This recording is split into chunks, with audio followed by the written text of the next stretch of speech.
আসসালামু আলাইকুম, কেমন আছেন বন্ধুরা? আশা করি ভালো আছেন। টেক সলিউশন বিডির পক্ষ থেকে আন্তরিক শুভেচ্ছা অভিনন্দন। অনেকেই প্রচুর রাগ আমার উপর, আমি জানি। সেটা নিয়ে আমি কোনো কথা বলতে চাচ্ছি না। সেটার জন্য আমি জাস্ট এইটুকুই বলবো, আমি সরি। কেন সরি সেটা যাদেরও রাগ আছে তারা অটোমেটিক বুঝে গেছেন। আর আমি একবারই বলছি, আমার যতগুলো উত্তর দেওয়া হয় আমি নিজে নিজে যেটা পাই এবং নিজে যে তথ্য কালেক্ট করি তার উপর ভিত্তি করে নিজেই দিই। সো আমার যদি ভুল হয় আপনাদেরও ভুল হবে, আর আপনাদের যদি ভুল হয় আমারও ভুল হবে।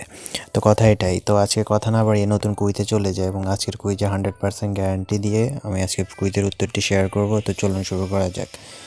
ভিডিও শুরুতে রিকোয়েস্ট থাকবে, যদি চ্যানেলে নতুন হয়ে থাকেন, সাবস্ক্রাইব না করে থাকেন, প্লিজ সাবস্ক্রাইব করে নেবেন আর বেল বাটনটি ক্লিক করবেন। তাহলে নতুন ভিডিও আসা মাত্রই আপনার কাছে নোটিফিকেশন চলে যাবে এবং প্রতিদিনকার কুইজের উত্তর আপনি পেয়ে যাবেন।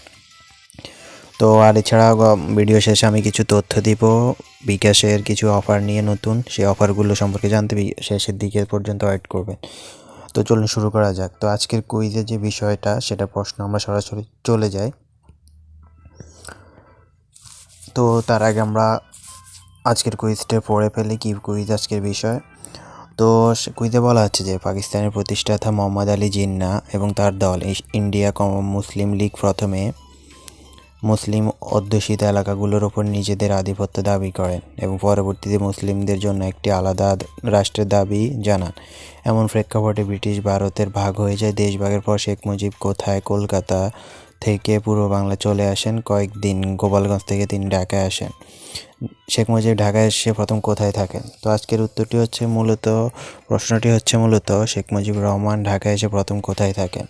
তো আমি এটা গুগলে অলরেডি চলে যাই। গুগলে আমি রিসার্চ করে যতটুকু দেখলাম, গুগলে কোনো উত্তর এই রিলেটেড কোনো উত্তর নেই। তো তার জন্য আপনারা অনেকে আমাকে বলেন যে রিসার্চের যে ব্যাপারটা, তো গুগলে উত্তর অনেক সময় পাওয়া যায় না। তো এইসব উত্তরগুলো সাধারণত তার আত্মজীবনী বইগুলো থেকে পাওয়া যায়। তো আমি গুগলে পুরো সার্চ করে দেখছি, এখানে কোথাও নেই। বেশিরভাগ জায়গায় শুধু একটাই বলা আছে, ধানমন্ডি 32। কিন্তু ধানমন্ডি 32 আজকের উত্তর হবে না, এর ব্যাপারে 100% আমি শিওর। আজকের উত্তর যেটা হবে সেটা নিয়ে আমি একটু পরে কথা বলি। তো দেখুন, এখানে বেশিরভাগ জায়গায় যে উত্তরটি দেওয়া আছে সেটা যদি আমি দেখতে চাই, সেখানে ধানমন্ডি 32-এর কথাই বলা হচ্ছে। কিন্তু আজকের উত্তর এটা হবে না, ধানমন্ডি 32। তো আমার উত্তর কালেক্ট করা সাধারণত আমি দুইটি প্রসেসেই কালেক্ট করি। একটা হচ্ছে গুগল সার্চ দিয়ে বিভিন্ন ওয়েবসাইট ঘাঁটাঘাঁটি করে, আর না হয় আমার কাছে যে পিডিএফ আছে ওই পিডিএফ থেকে কালেক্ট করি। তো এই দুইটা প্রসেসে আমি কালেক্ট করার পর সিদ্ধান্ত নিই। দুইটা প্রসেসে কোথাও যদি না পাওয়া যায়, তারপর ইন্টারনেট থেকে ঘাঁটাঘাঁটি করে যে তথ্যগুলো আসে সেই তথ্য থেকে আমি মোটামুটি ভিত্তি করে উত্তর দিয়ে থাকি। তাই ভুল হওয়ার সম্ভাবনা থাকতেই পারে, কারণ ইন্টারনেটে যে সকল তথ্য দেওয়া হয় ওগুলা ভুল তথ্যই থাকতে পারে। তো আমি নিজে থেকে কোনো উত্তর দিই না, আমি যেগুলো ইনফরমেশন পাই ওখান থেকেই দিয়ে থাকি। তো আজকের উত্তরে যে ব্যাপারটা সেটাতে আমরা চলে যাই।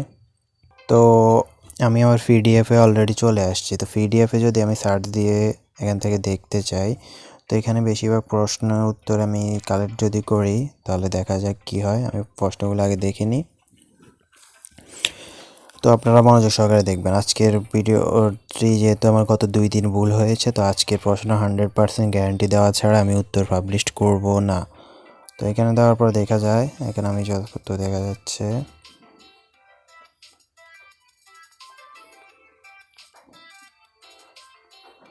তো দেখুন আমি আজকের প্রশ্নের উত্তর পেয়ে গেছি অলরেডি। তো দেখেন লেখা আছে কলকাতা থেকে ঢাকা এসে বঙ্গবন্ধু কোথায় উঠেছিলেন। তো এটাই হচ্ছে কথা, কলকাতা থেকে ঢাকা এসে বঙ্গবন্ধু কোথায় উঠে এসেছিলেন। এখানে বলা আছে 150 নং মোগলটুলি পার্টি অফিসে। তো আমরা এখানে চলে যাই, দেখি অপশনটা আসে কি না।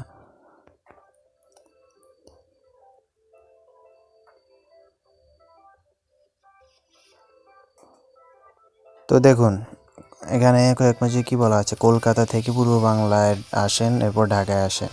তো ঢাকা আসার পর যেহেতু আসেন, তাহলে এখানে আমরা দেখি এখানে অপশন আছে, দেখুন 150 মোগলটলি, যদিও পুরো লেখাটা নেই, 150 মোগলটলি পার্টি অফিস, কিন্তু উত্তর হবে আজকের এটাই।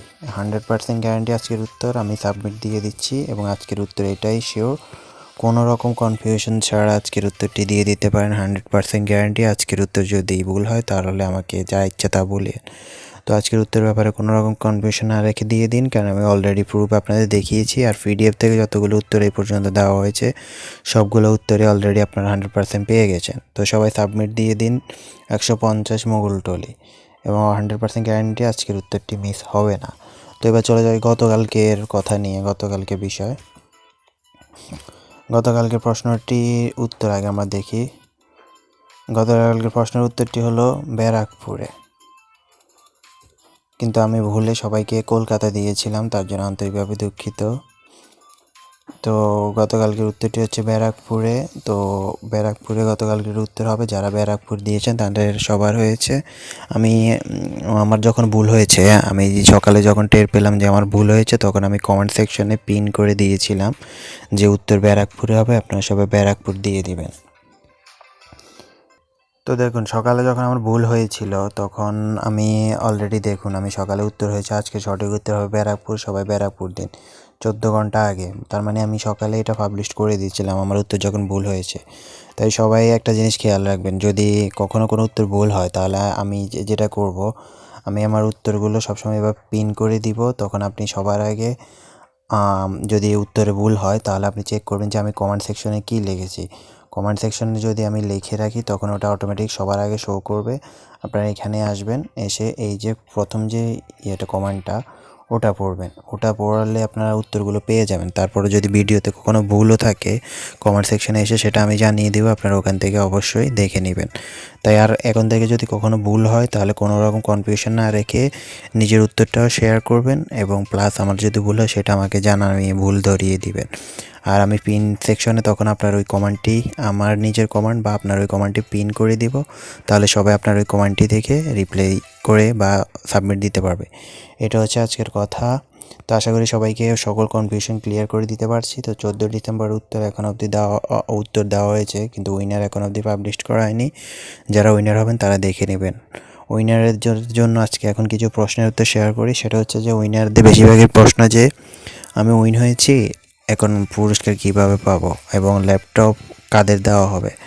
তো এখন আসি, এখন মূলত যেটা হচ্ছে যে 100 জনের মধ্যে যারা উইন হবেন তাদের প্রথম 5 জনকে দেওয়া হবে হ্যান্ডসেট, বাকি 95 জনকে 100 জিবি ডাটা। 100 জিবি ডাটা যারা পাবেন তাদেরকে সিম দেওয়া হবে, সিম টেলটক সিম পাঠিয়ে দেওয়া হবে, ওই সিমে ডাটা থাকবে। আর হচ্ছে অটোমেটিক আপনার অ্যাড্রেসে, আপনার প্রোফাইলে যে অ্যাড্রেস দিবেন ওই অ্যাড্রেসে আপনাকে সিমটি তারা কুরিয়ার করে পাঠিয়ে দেবে। এই হলো প্রশ্ন। দ্বিতীয়ত হলো ফোন যারা পাবেন তাদের ক্ষেত্রে সেম, কল দিয়ে তাদেরকে থেকে আগে ইনফরমেশন নেবে, এরপরে সেট দিবে। আর ল্যাপটপের ক্ষেত্রে যেটা হচ্ছে সেটা হচ্ছে 100 দিনের কুইজ। টোটাল 100 দিনের কুইজে যারা 100 দিনে সঠিক উত্তর দিবে, ওই 100 দিনে সঠিক উত্তর দেওয়া থেকে 100 জনকে কিংবা 10 জনকে, আমি এটা সেটা ক্লিয়ার না কয়জনকে, বাট যারা 100 দিনে ওই রিয়েল উত্তর দিবে ওখান থেকে লটারি করে তাদের থেকে কয়েকজনকে ল্যাপটপ দেওয়া হবে। ল্যাপটপের উইনার হবে ঠিক এভাবে, প্রতি 100 দিনে পুরো 100 দিন যে সঠিক উত্তর দিবে তাদের থেকে নেওয়া হবে। আর আরেকটা বিষয় হচ্ছে, অনেকে বলছেন যে আমি একবার উইনার হয়েছি আর হতে পারবো কি না। আপনার 100 দিনেও আপনি উইনার হতে পারবেন যদি 100 বারে আপনার লটারিতে নাম আসে, কোনো সমস্যা নেই, এটার ক্ষেত্রে কোনো কনফিউশন নেই। তবে পুরস্কার কয়বার দেওয়া হবে এই বিষয়টি নিয়ে এখনও ক্লিয়ার আমার জানা নেই, এবং তারা এটা শেয়ারও করেনি। তো এটা হচ্ছে প্রশ্ন। আর এখন কথা চলে যাই, কারো যদি কোনো প্রশ্ন থাকে কমেন্ট সেকশনে তো অবশ্যই জানাবেন, আশা করি বুঝাতে পারবো। আর হচ্ছে বিকাশ রিলেটেড আমি ভিডিও দিয়ে দিব, নেক্সট ভিডিওতে দেখবেন বিকাশে কীভাবে ইনকাম করা যায়, অ্যাড মানি করে ফ্রিতে 100 টাকা বোনাস নেবেন, সেটা নিয়ে কথা বলবো নেক্সট ভিডিওতে। আপনারা চাইলে ওই কমেন্ট সেকশনে ওই ভিডিও লিঙ্ক দিয়ে দিব, কিংবা চ্যানেলে ভিডিও দেওয়া হবে, ওখান থেকে আপনারা চাইলে দেখে নেবেন। তো আশা করি সবাইকে বুঝাতে পারছি। কারো যদি কোনো প্রশ্ন থাকে কমেন্ট সেকশনে জানাবেন। আর অবশ্যই ভুল ত্রুটির ঊর্ধ্বে মানুষ নয়, তাই ক্ষমার দৃষ্টিতে দেখবেন। ভালো থাকুন সবাই, সুস্থ থাকুন, টেক সলিউশন ভিডিওর সাথেই থাকুন। আল্লাহ হাফেজ।